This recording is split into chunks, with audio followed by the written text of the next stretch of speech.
Morning, everybody. Happy Mondays and welcome to the news agenda with me, Fleet Street Fox. And today I am joined live from COP26's back room there by the Mirror's political editor, Pippa Crerar, who actually did manage to get to Scotland yesterday.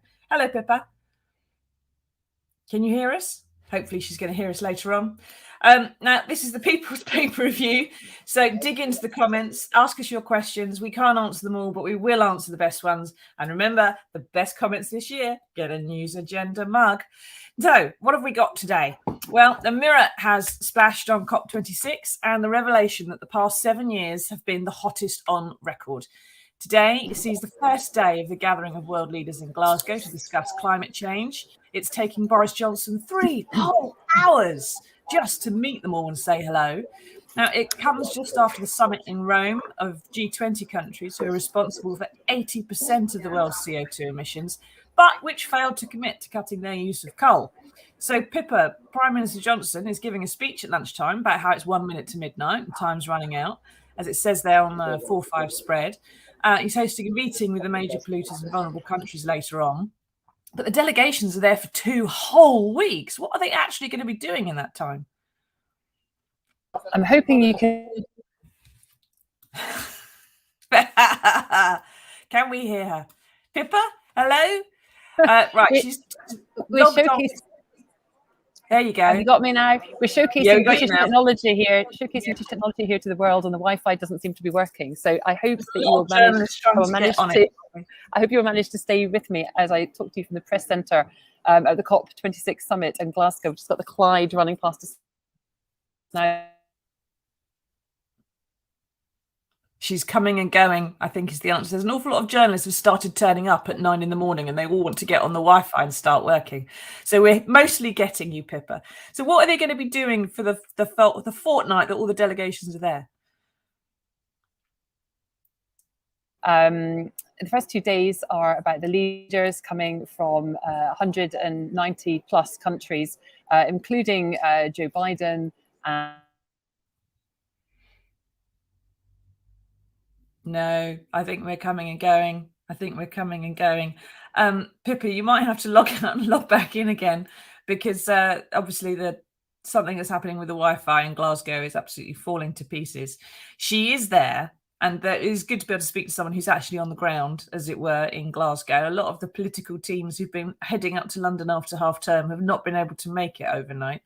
And we did get in there nice and early so we could get some space on the Wi-Fi, but it looks like that's not particularly worked. So as she was saying, the world leaders, we've got them there. We've got Scott Morrison from Australia. We've got Narendra Modi from India. We've got Angela Merkel from Germany, Mario Draghi from Italy, and Emmanuel Macron. I don't know who the guy on the left is, someone or other. And they're going to be there just for the first couple of days. They're not going to be there for the full fortnight. So it's the delegates who are working backstage who are going to be coming together with most of the agreements, we hope. Pippa, can you hear us now? I'm going to be doing this on my own again, aren't I? I think, Pippa, if maybe you can try your phone and log in that way and use your own hotspot, we might better get somewhere. So he's taken him 3 hours. He's just bumping fists with people and having his picture taken this morning, Boris Johnson. He's giving a big speech at lunchtime, as I mentioned, and if we can show you the 4-5 spread, which is talking about how he's hosting a major meeting with the world's biggest polluters, and also some of the most vulnerable countries who are most prone to being exposed to the effects of climate change. Because, as it says there, extremes are becoming the new norm. And Mike says, why couldn't it be held virtually? The whole planet has got used to meetings over Zoom in the past 18 months. Why should a bunch of world leaders fly to Rome for the weekend, then all fly to Glasgow to tell us to turn down our thermostats? Doesn't look particularly good, does it, Mike? I'll agree with you there. It's not, the optics aren't great. The argument for it is that if they are actually all present, the teams they bring with them are going to be able to do more. Although we can all do these kind of things now, it is an awful lot easier to have the kind of conversations that perhaps politicians and political teams might have in the background, which are, look, if you scratch my back, I'll scratch yours. You're not going to have that one on something perhaps like this, which is less secure or more people are going to know about. And so some of the agreements are going to be involving some sleight of hand diplomatically, maybe. And that's probably why let's do it in person. And also because it's the whole teams around them. It's not just the prime ministers and presidents that are there. It's the 400 people they bring who actually make the difference. And Rob says it's time to put petty politics aside. It's time to save our planet. We're going to discuss this a bit later on, Rob. You're entirely right. And this is the 26th time that the world has tried to get to grips with this. I'm in my 40s and I can remember being taught about the greenhouse effect in primary school. So it's not like this is news, and it should really have happened before. And I'm pretty certain that every time we've had a COP meeting, it's been billed as the last big chance to do what we have to do. And this is happening today in a country that has significant amounts of it underwater after floods, which have happened, to my mind, much earlier this winter than in previous winters, because usually they happen towards the end when the ground's already saturated and then there's a big rainfall and the rivers fill up and flood.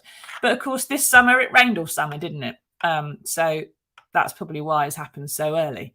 Now, keep asking us your questions. What do you think about COP26? Do you think it's going to have an impact? Are you hopeful that it will?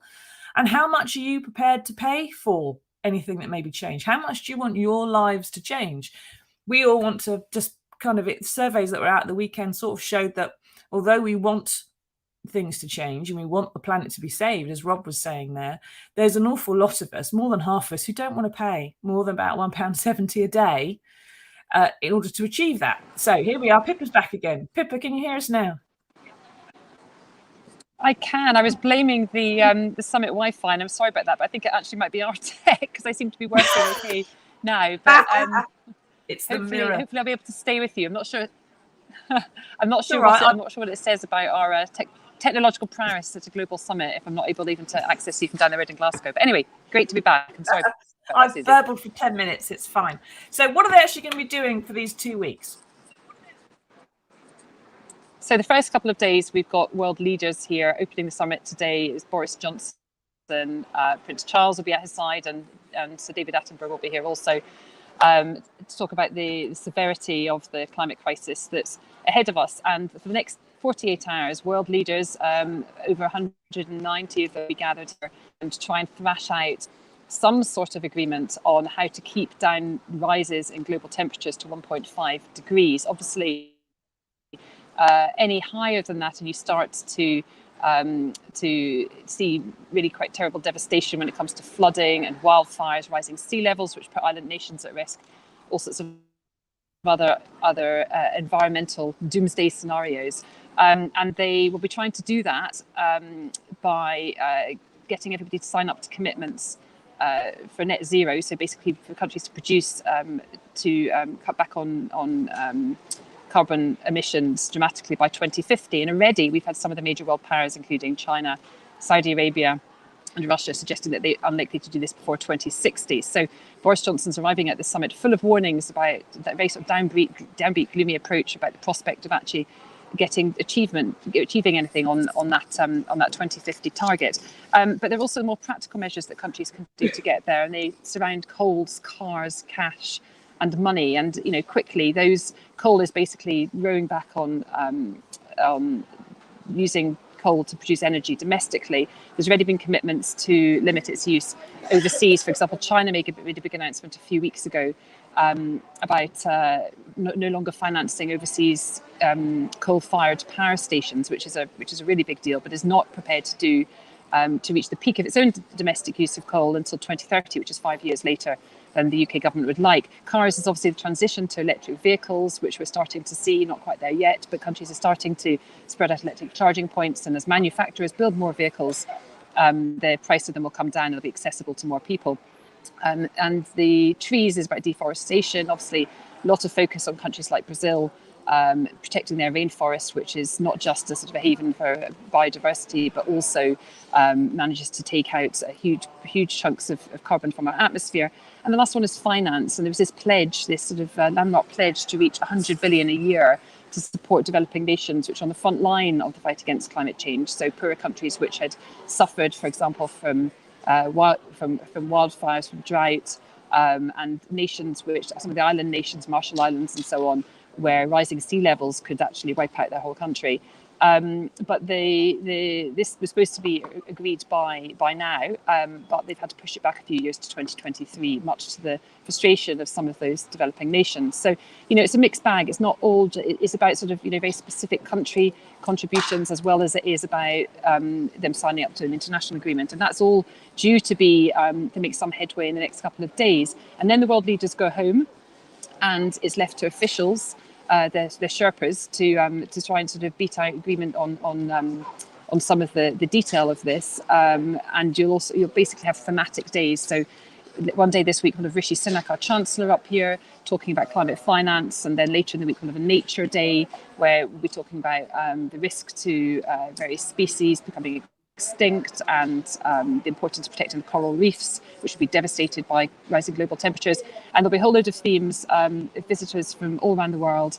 Of course, what we haven't managed to achieve is to get either President Xi of China, Putin of Russia, or Bolsonaro of Brazil here. And they're three of the biggest polluting countries. China and America in particular are way ahead of everyone else. And China's on course, in fact, to become the biggest historical emitter of carbon. So, it was very, very important to have them around the table. And while Xi has, of course, sent delegates, has sent a team of people, there's nothing quite like having the leader there in the room in order to try and convince them face to face. So it's going to be a busy 48 hours, but just because the leaders go, the work doesn't stop.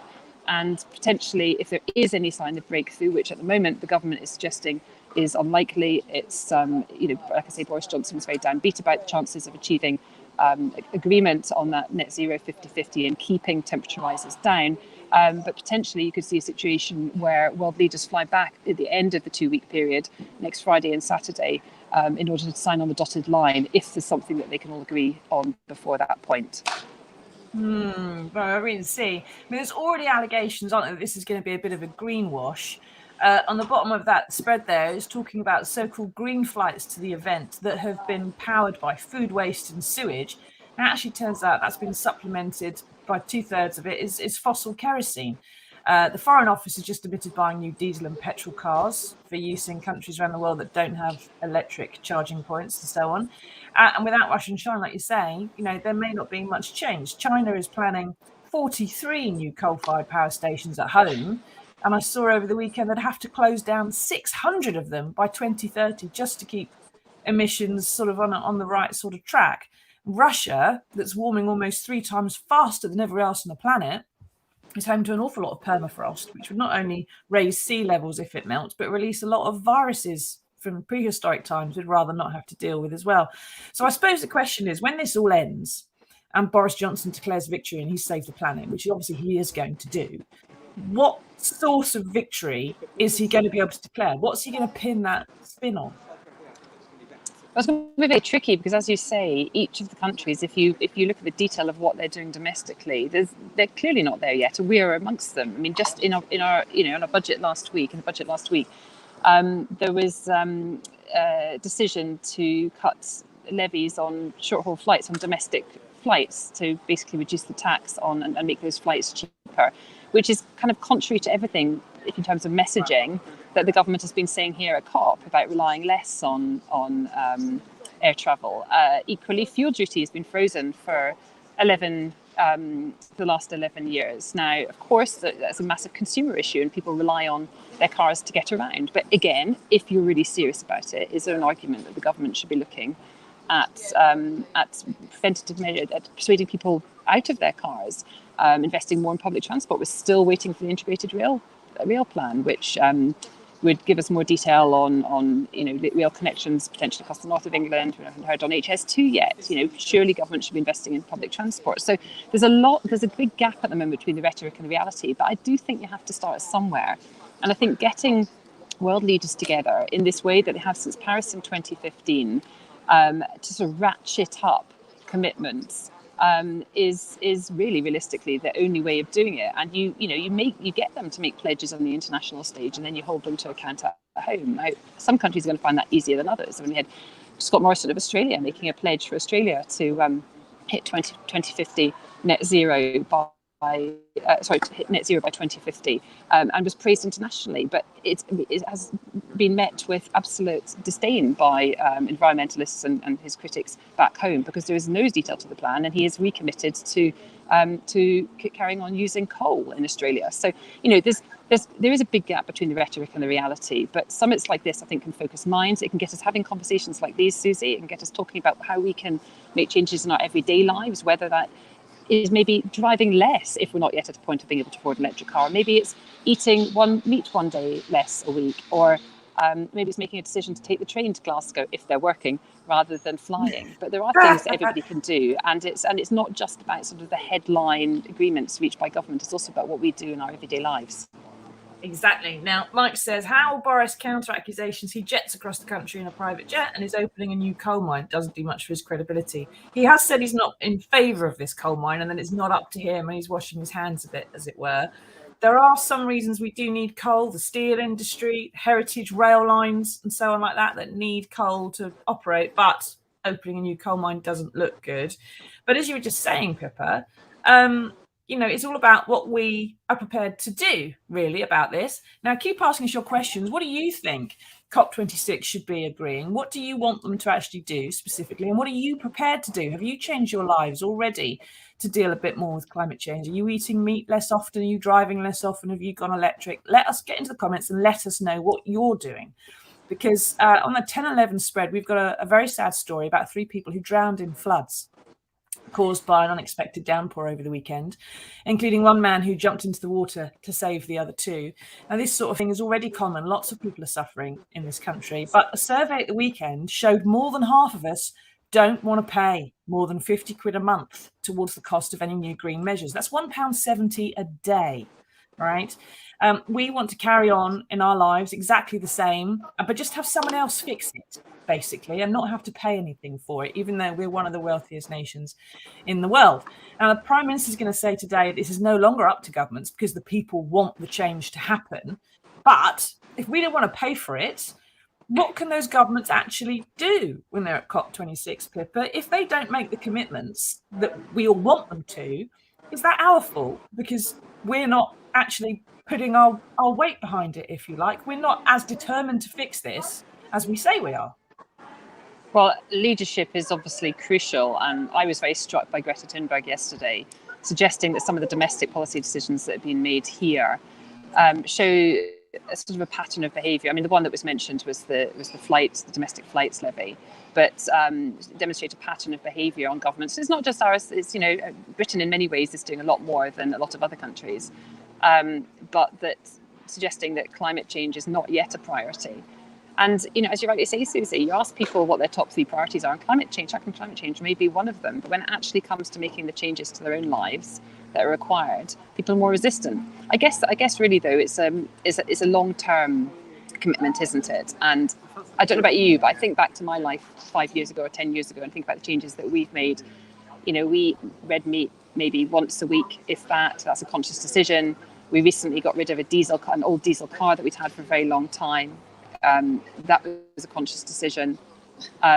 We try and use the train wherever possible. I mean, I'm from Glasgow, my family are all up here, so I travel up to Scotland a lot. We use the train because it's the most environmentally friendly way of travelling. And I'm not prepared to cycle up to Glasgow. So I think people do make conscious decisions in their own lives. And if the media are talking about problems of climate change, if the government is talking about problems of climate change and yes, taking action, then it gets the conversation going. And I do think over time, whether it's fast enough is another question, but over time, I think people will recognise that it can't just be a priority in terms of their beliefs, it has to be a priority in terms of their action as well. Exactly. We do need to move on to the next story, but very quickly, of course, the elephant in the room with climate change that no one likes talking about is population control. And we've got a man leading the charge who's got 7 children. So perhaps if Boris Johnson tied a knot in it, then, just the message will be given across to people that children aren't a status symbol, which is how they are seen in multiple cultures around the world and is the biggest driver of climate change. Now, moving on to the next story. What do you think about Boris Johnson's fertility? Do you think he should have fewer children? Do you think you should have fewer children? I've only got one, and sometimes I think I should have less. Now, this Thursday's televiewing is going to see the annual celebration of all that's brilliant about our country in the shape of the Pride of Britain Awards, which the Mirror has been running for 22 years now. Taken place already, which is why we've got the photos and the stories there. It's been broadcast on Thursday night, and there's a taste of some of the amazing stories you can hear about on the 6/7 spread, including the little girl there you can see, the rather amazing Harmony Rose Allen, who had meningitis as a toddler. She had to have all her arms and legs amputated in order to save her life. She was given just a 10% chance of survival, and after more than 10 operations, not only has she made it and is now a bonny lass aged 7 with fantastic dress sense, as you can tell, but she's a swimmer and a gymnast and has raised £76,000 for meningitis charities, including with a half marathon. Would you believe it? There's no other word for this sort of stuff except wow, is there, Pippa? It's almost impossible to talk about. It's pretty inspirational. I have been at Pride of Britain events in previous years, and you feel really humbled because these are ordinary people who actually aren't just ordinary, they're extraordinary, often in this case, but in hundreds of others as well, with facing real challenges, whether that is physical ones or through family or situations they found themselves in. And they demonstrate the best of us, really. That compassion, selflessness, and courage, as the paper says. And it's truly inspirational. And quite often, I think people feel that they don't have necessarily control over their own lives and the direction that they're going in, whether they're external forces, whether it's governments making decisions on their behalf, or just that they don't have fate playing its hand and they can't make decisions to kind of get themselves out of a particular situation. And then you look at some of these stories and you just think, right, these people are amazing, and actually any of us, you'd like to think it should be inspiring to any of us to be able to do, if not similar things, then certainly to be brave and to try and make the world a bit of a better place. Exactly. If a little girl without arms and legs can take part in a half marathon, then whatever you're not doing today, anybody watching this, why the hell not? Because you haven't got any excuse if she can do a half marathon. Now, we do have some even better news, and here it is. Some good news today.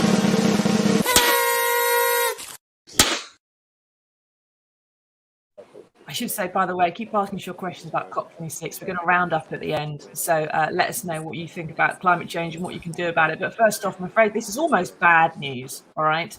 Heinz have committed the greatest abomination known to man, and they've put an entire Christmas dinner in a blender and then in a can. They are launching, I'm sorry about this, everybody, a turkey sprouts and pigs in blankets flavoured soup. Also known to many of us as the Boxing Day vomit, because that's literally what it is.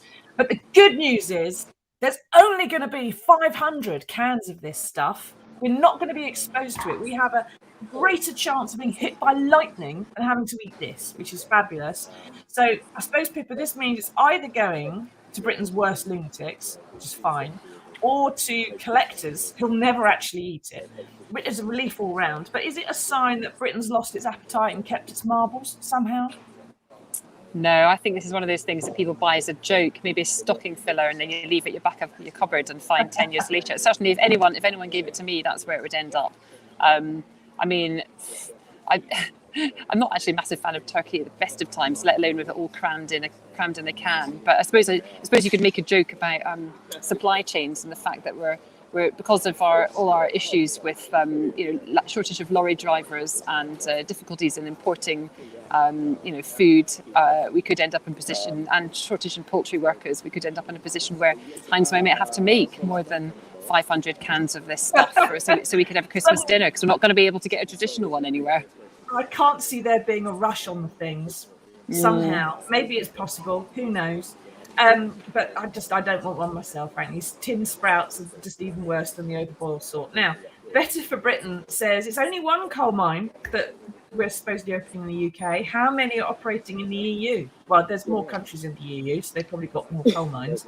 Quite a few in Poland, which is where most of our coal comes from for our heritage railway lines. Better for Britain. All those steam engines people like tromping around on at the weekends, which my dad volunteers on, wouldn't operate if you don't have some coal, because you're not going to be able to convert those boilers into hydrogen anytime soon. Now, if there are any more questions about COP26, how you think things are working out, whether you fancy having Christmas dinner in a can, do let us know. Anne says, global warming is part of the natural cycle. There's nothing we can actually do to stop these cycles. The world is now spending a vast amount of money in tax to try to solve a problem that doesn't actually exist, says Dr. David Bellamy, who was discredited a while ago. And there's a couple of things there. First, yes, we do have cycles, right? The bit of the world we're all in now used to be tropical rainforest. And before that, after that, it was a frozen ice cap, right? Things change. However, in the 20th century, the world's population went from 1.6 billion to 6.1 billion, right? It grew by a factor of more than 3. And in that same time, carbon dioxide emissions grew by a factor of 12. It does appear to be us that are doing the latest thing. And we're natural, so perhaps that's part of the natural cycle. But it does mean that if we reduce our emissions, we can bring that down, and people and floods and everything else won't be quite so bad, maybe. Chaz says, there is so much cheap, affordable, domestic, commercial and sustainable forms of power production. I live on a boat. Power is free. We need more change on the seas, less motoring. I don't know how I'm going to get to the supermarket on the sea or on a boat, because I'm pretty landlocked here, Chaz. I'm happy to try anything. And unfortunately, if you live on a boat and you have free power, I'm assuming you're probably using solar panels, which not all of us can afford. Adrian says, it's all talk. I'm now 41 years old and I remember politics back when I was young, talking about change. Not one thing has changed. There's more to do, but the government needs to start working, not just talking, getting together to make contact, to make more money. A nice note to end on, perhaps, Pippa. Do you think that that's going to happen? How optimistic are you that COP26 is going to be a step towards solving this? I have to say things aren't looking very optimistic right now, but you've got to hope, and you've got to hope that bringing together world leaders and focusing the world's attention on this issue right now will promote change, even if it's not quite fast enough. Yes, exactly. At least we're talking about it, which is better than not talking about it. And bear in mind everything that everyone said there. Let's try and do our little bit, and it'll help maybe and push things forward a bit. Thank you for joining us, Pippa. Thank you for overcoming the technical problems. Thank you for watching, everybody. We'll see you again on Wednesday for another edition of the News Agenda. Only 7 weeks till Christmas. Bye-bye.